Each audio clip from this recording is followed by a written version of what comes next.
Olá, queridos! Sejam todos bem-vindos à aula de ciências. Eu sou a professora Sara Arinana. A gente está aí para falar um pouquinho mais sobre um conteúdo super interessante. Vamos dar uma olhada?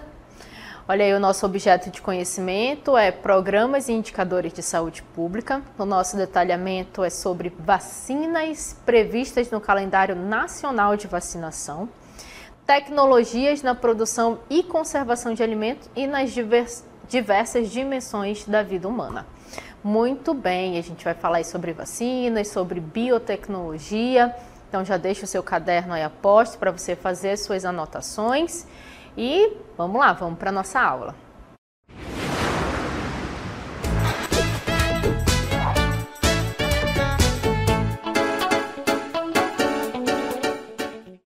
Então vamos começar a falar o nosso conteúdo da aula de hoje. E para tratar desses conteúdos de vacinação, tecnologia de alimentos, a gente vai falar sobre biotecnologia, que se faz presente nesses dois campos. Olhem só o que é a biotecnologia. A biotecnologia é um conjunto de procedimentos envolvendo manipulação de organismos vivos para fabricar ou modificar produtos.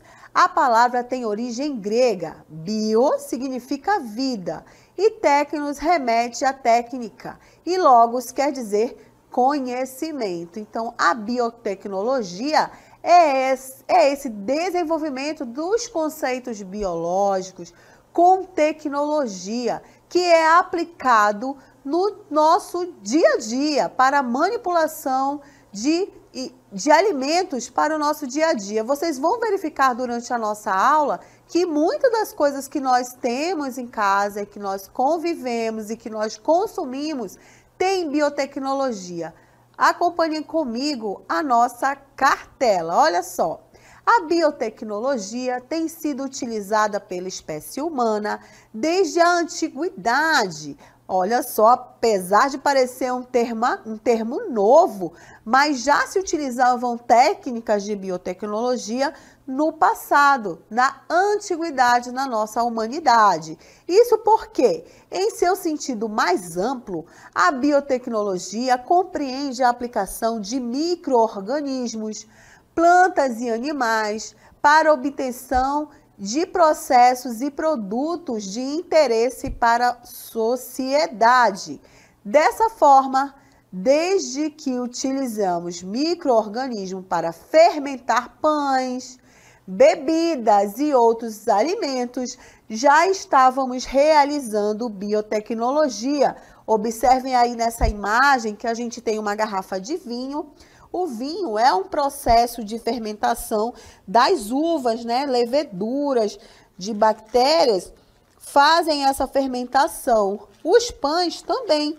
Os pães aumentam de tamanho e têm sua produção por conta de ação de micro-organismos. E essa última imagem é o iogurte, que também é produzido a partir de fermentação, de proliferação de bactérias. E ao longo do tempo, fomos transformando a biotecnologia, incorporando novas ferramentas e aplicação.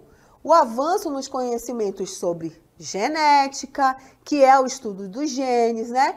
Microbiologia, química, fisiologia, biologia molecular, entre outras, foram decisivos para desenvolvermos o que chamamos hoje de biotecnologia moderna. Então, observem que na antiguidade já se tinha biotecnologia quando você usava micro-organismos ali para os alimentos, né, para a fermentação, para a fabricação do vinho, para a fabricação de pães.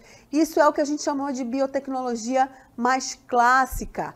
Com o passar do tempo e os desenvolvimentos desses outros conceitos de biologia, fisiologia, genética, essa biotecnologia é tida como uma biotecnologia moderna, né? Uma biotecnologia mais evoluída, com mais ciências aí fazendo o seu papel nessa forma de tratar tratar novos produtos, de formar novos produtos, de garantir uma melhor qualidade dos produtos que fazem parte da nossa vida. E a biotecnologia, uma das suas aplicações essenciais é nas vacinas. Olha só o que eu trouxe para vocês. A técnica de manipulação do DNA também contribuíram para que houvesse avanços na medicina.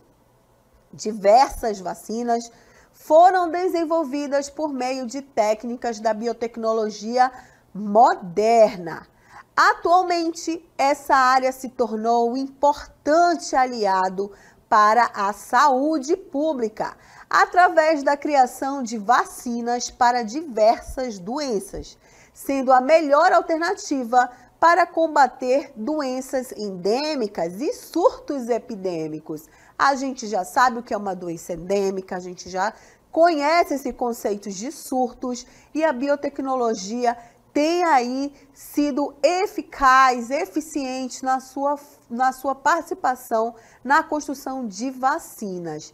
E em relação às vacinas, nós possuímos, população brasileira, um Plano Nacional de Imunização.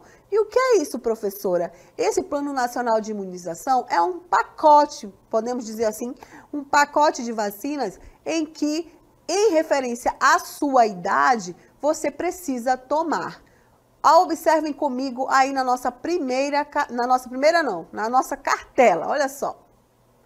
O Programa Nacional de Imunização, ligado ao Ministério da Saúde, é responsável pela aquisição, controle e distribuição de vacinas para o país e possui um calendário nacional de vacinação, com recomendações e orientações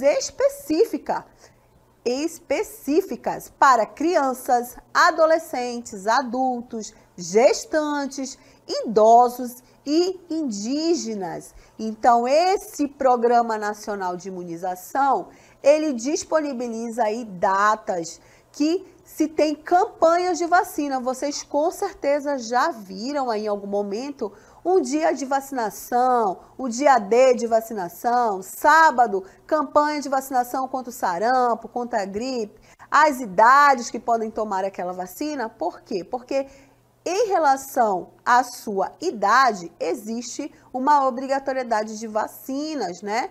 Que estão disponíveis para a população. E eu vou trazer para vocês aqui o calendário vacinal de cada fase da vida. Vamos começar pela criança. Olha só as vacinas que as crianças precisam tomar. Então, esse é um exemplo do cartão de vacina dos adultos. Vamos começar pelos adultos. Calendário Nacional de Vacinação dos adultos. Então, a idade desse calendário nacional de vacinação é de 20 a 59 anos. E olhem só as doenças que são prevenidas pelas vacinas: hepatite B, febre amarela, a tríplice viral, que é um tipo de vacina, e duplo adulto. Reparem aí nas indicações abaixo que você tem doses de reforço. Então, durante toda a vida, é normal que você aplique uma vacina e depois de um certo tempo precise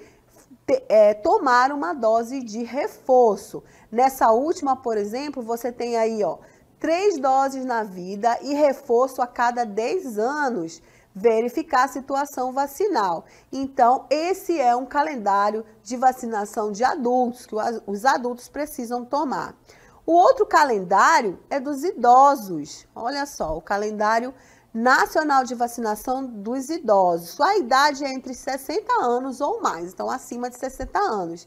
Reparem aí também as doenças que estão sendo prevenidas com essas vacinas: hepatite B, febre amarela e a pneumocócica. E também duplo adulto, que são doses de reforço. Durante a vida, você tem a dose inicial e também doses de reforço. O outro calendário vacinal são os das gestantes. Quando a mulher está grávida, ela também possui um grupo de vacinas que ela precisa tomar. Gestantes, hepatite B, 3 doses na vida. E duplo adulto também, outro quantitativo de vacinas que ela precisa verificar. E DTPA, 1 dose a cada gestação a partir da 20ª semana. Reparem que nesse quadro de vacinação, a mulher já se previne de algumas doenças que podem afetar o feto. Por isso, o quadro de vacinação é diferenciado. E tem o próximo calendário de vacinação, que é o de crianças. Observe aí no calendário nacional de vacinação que vocês têm um maior número de vacinas. Reparem lá que na idade já tem vacina ao nascer. E a vacina BCG é a vacina que você toma logo que nasce. Por isso, que se você olhar aí para o seu braço, o direito ou o esquerdo, você vai ter uma marquinha de vacina. Essa é a vacina que todo bebê já toma. Ao nascer, ele já tem essa vacina como prioridade, precisa logo tomar essa vacina. E essa vacina é aquela que faz uma bolha no braço e que todo mundo fica marcado para o resto da vida. Se você olhar aí para o seu braço ou para o braço do seu coleguinha, você vai ver esse sinal de vacina. Tem também a hepatite B e outros tipos de vacina que acompanham aí, até 4 anos, você tem um calendário vacinal que precisa ser tomado. Reparem também que tem as doses de reforço. Fora isso, você tem campanhas de vacinação também, que são divulgadas na mídia e que precisam ser atualizadas. Reparem que quase todas as vacinas, você tem uma com dose única, tem primeira dose, tem segunda dose e tem também doses de reforço. Então, falar-se que não existem vacinas com doses de reforço é um erro, é um equívoco. Desde sempre existiram vacinas em que você precisa de doses de reforço. E agora vamos ao calendário de vacinação dos adolescentes, porque também nesta fase da vida existem sim vacinas que os adolescentes precisam tomar. Olha só, hepatite B, meningocócica C, né? A gente viu aí já essas doenças, a febre amarela. Observem que esse grupo de idade do adolescente é de 10 a 19 anos. Então, é importante que você verifique o seu cartão de vacina. Muita gente acha que as vacinas só é enquanto criança, até 5, 6 anos e depois não precisa mais. Não é verdade, tá? A gente tem um calendário nacional de vacinação que acompanha desde a gravidez, né? A mulher que está gestante, vacinas ao nascer, vacinas na fase criança, na fase adolescente, adultos e idosos. Então, é sempre bom ter o seu cartão de vacina, o seu calendário vacinal atualizado. Então, é importante aí, como tarefa de casa, dar uma olhadinha no seu cartão de vacina. Vimos aí as vacinas de todas as fases que são importantes.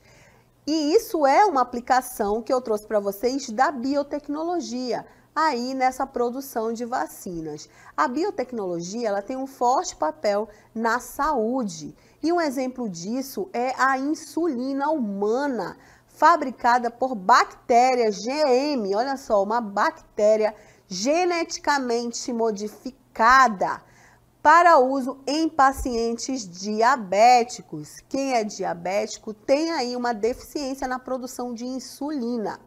E a produção de remédios a partir de anticorpos monoclonais, feitos pelo um clone de um linfócito B.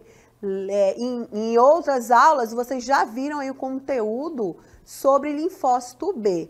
São exemplos de avanços biotecnológicos. Então, essa modificação aí, uma bactéria geneticamente modificada, já foi utilizada para a produção de insulina humana.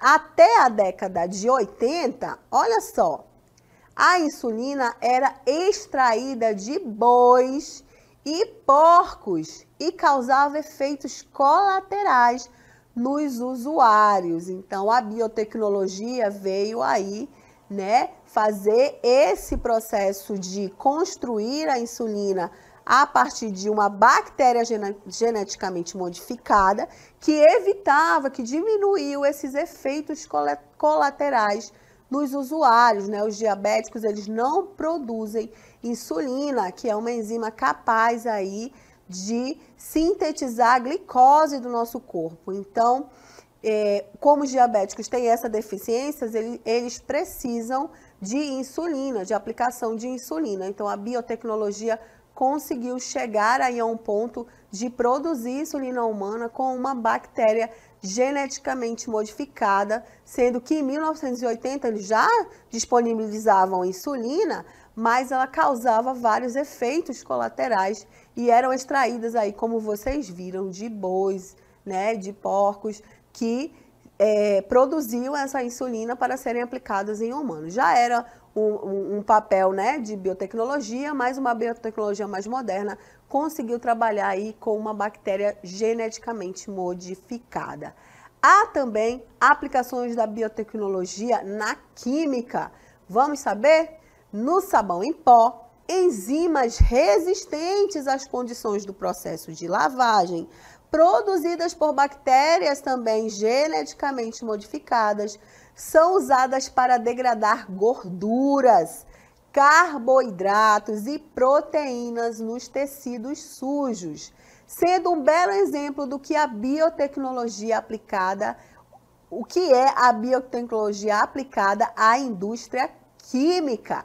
Essas enzimas também podem ser usadas para tornar as fibras dos jeans mais macias e obter o efeito desbotado sem usar o poluente processo de stonewashing com pedras e ácido. Então, observem aí mais uma aplicação da biotecnologia aí atuando na parte da química, em que são introduzidos no sabão em pó enzimas que foram produzidas por bactérias geneticamente modificadas, que auxiliam aí na retirada de gordura, de proteína, de carboidratos do tecido sujo, né? A gente com uma roupa sempre cai um pedacinho de comida ou alguma coisa, então alguns sabão em pó já tem essa propriedade que ajudam melhor na lavagem.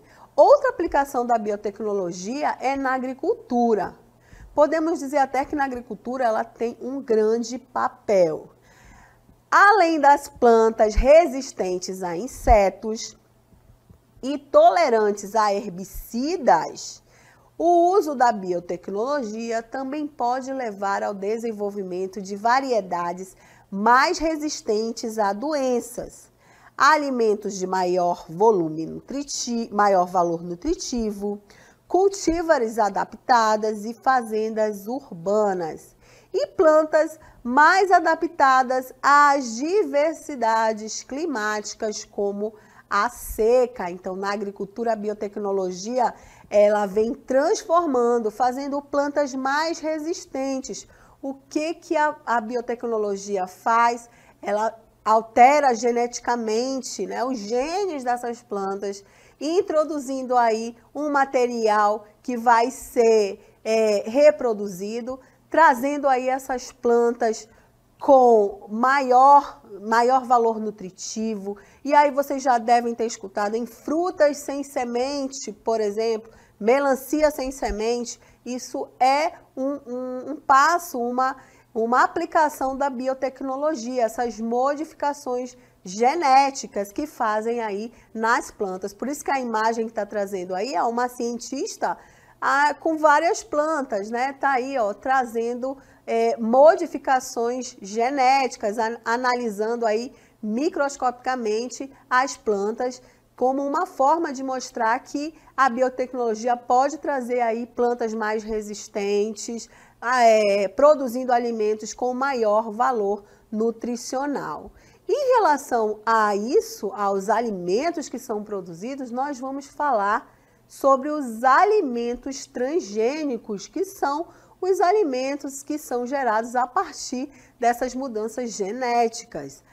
Alimentos transgênicos são aqueles produtos que tiveram seu DNA modificado pela inserção de um ou mais genes oriundos de outro organismo. Vocês já sabem que o DNA é o nosso material genético. É como se tivesse uma receita de fazer você, uma receita de me fazer. O DNA é um conjunto dos nossos genes.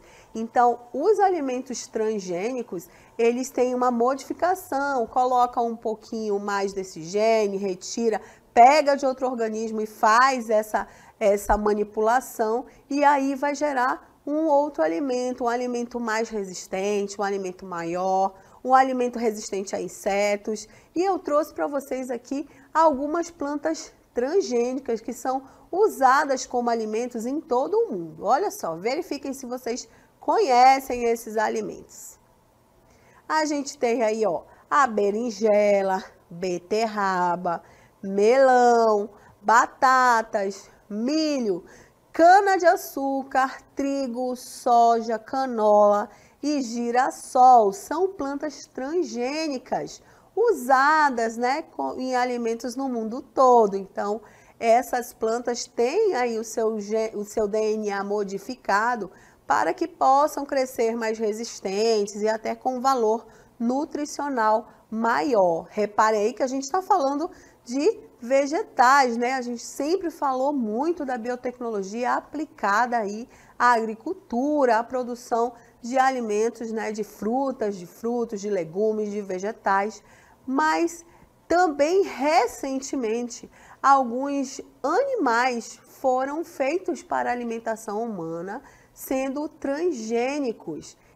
Então, o salmão foi o primeiro animal transgênico para alimentação humana. Então, se falarem para você que só existem produtos geneticamente modificados como verduras e legumes, isso era até antes de 2015. A partir de 2015, você já tem aí o primeiro alimento modificado, que foi o salmão. E ele foi modificado por quê? Para crescer mais rápido e assim consumir menos ração. E assim, lógico, né, vai garantir aí a sua maior comercialização, tá? Isso é um peixe que não é característico aqui da nossa região, mas você já sabe da informação. E recentemente, outro animal também foi liberado para ser produzido de forma modificada. É um porco. E isso aconteceu em 2020. O porco Galsafe não fabrica um tipo de açúcar chamado alfa-gal e assim evita alergias em consumidores e devem produzir carne mais segura e também órgãos e tecidos mais confiantes para transplantes. Olha aí, esse porco, né, conhecido aí como Galsafe, ele não fabrica um tipo de açúcar. Por quê? Porque ele já foi mudado geneticamente para não produzir. E aí ele evita alergias em consumidores, né? As pessoas que têm alergia à carne de porco já podem consumir esse porco dessa linhagem aí, Galsafe, né? E também garante aí a maior saúde dos seus órgãos e tecidos, que são muitas vezes utilizados para transplantes. Então, recentemente, em 2020, a gente teve aí outro animal geneticamente modificado que foi liberado para a alimentação humana. E aí vocês devem perguntar, professora, será que eu já consumi algum alimento geneticamente modificado? Não sei, mas com certeza você já teve acesso a algum alimento geneticamente modificado. Acompanhe comigo a leitura.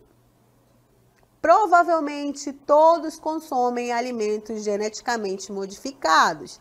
É importante ressaltar que esses produtos, em sua maioria, não são integralmente transgênicos, mais um que apresentam em sua composição alguma porcentagem mínima de algum OGM, que é um organismo geneticamente modificado, considerado aí transgênico. Olha só os alimentos que foram produzidos com certeza de algum alimento transgênicos. E aí, vocês já comeram algum deles? São alimentos produzidos com ingredientes transgênicos. Observe, a gente tem o iogurte, tem maionese, tem biscoito, chocolate, óleo de cozinha, margarina, congelados, enlatados, fubá, queijo, farofa pronta, macarrão e o molho de tomate. Então, esses são só uns exemplos de alimentos que podem ser produzidos, que foram produzidos aí por algum organismo geneticamente modificado. A gente viu que a biotecnologia, ela existe desde a antiguidade, mas ela evoluiu muito e teve alguns pontos marcantes para essa evolução. E eu trouxe para vocês uma linha histórica para vocês acompanharem. Olha só, observem comigo. A gente teve aí no ano de 1919, né, o agrônomo Carl Eric, que definiu o que era biotecnologia. No ano de 1928, o bacteriologista escocês Alexander Fleming descobre um antibiótico, que é a penicilina. Em 43, o canadense Oswald Avery descobre que o DNA, que aí está ADN, é o portador dos genes. No ano de 1953, os biólogos James Watson e Francis Crick descreveram o sistema de dupla hélice do DNA. Em 1969, uma enzima é sintetizada in vitro pela primeira vez na história. Em 83, a gente teve a primeira planta modificada. Em 97, a gente teve um clone, que foi a ovelha Dolly. Em 98, cria-se um esboço do mapa do genoma humano, localizando mais de 30 mil genes. E no ano de 2010, um grupo de pesquisadores do Instituto Craig Venter cria a primeira célula sintética. No ano de 2013, esperanças para cegos em todo o mundo, com o primeiro olho biônico nos Estados Unidos. E em 2020, as inovações em biotecnologia lideram o combate contra a pandemia do SARS-CoV-2. Essas foram as evoluções da nossa biotecnologia no último século. Então, desde a antiguidade, né, desde muito tempo atrás, você teve evoluções até chegarmos à mais importante do nosso tempo, que foi do ano de 2020, com as inovações que lideraram o combate contra a pandemia do SARS-CoV-2. Podemos destacar aqui as vacinas à base de DNA e RNA. Então, a gente pode pensar, professor, e a biotecnologia então só tem coisas boas? Nós temos vantagens e desvantagens e eu trouxe para vocês. Os benefícios da biotecnologia são tangíveis. Reduz as emissões de gás carbônico, né, em 52%, otimiza o uso da água e diminui os resíduos e os processos químicos. Vou pedir para voltar aqui para a gente continuar a nossa leitura. Olha só, diminui os resíduos e os processos químicos graças às técnicas com DNA. Melhora o diagnóstico médico, reduz a taxa de infecções, minimiza os efeitos secundários dos medicamentos e ajuda no progresso dos países em vias de desenvolvimento. Favorece a agricultura saudável, proporciona alimentos mais nutritivos, isentos de toxinas, alergênicos, sustentável e limita o uso de pesticidas e produtos químicos. Temos também as desvantagens. Olha só, os principais riscos que a biotecnologia pode nos trazer. A proliferação dos alimentos de laboratório poderia terminar. Com a diversidade de cultivos, também pode afetar o equilíbrio de ecossistemas. Existe o risco de que apareçam alergias imprevistas, que ocorram intoxicações entre organismos vivos ou que alguma bactéria modificada escape de um laboratório. Aspectos como a clonagem, a modificação do genoma humano e a reprodução assistida são objetos de debate ético e controvérsia social. Então, o que aparece ser a solução dos nossos problemas também tem riscos que nós devemos nos preocupar. E aguardo vocês amanhã para a nossa aula de revisão e avaliação.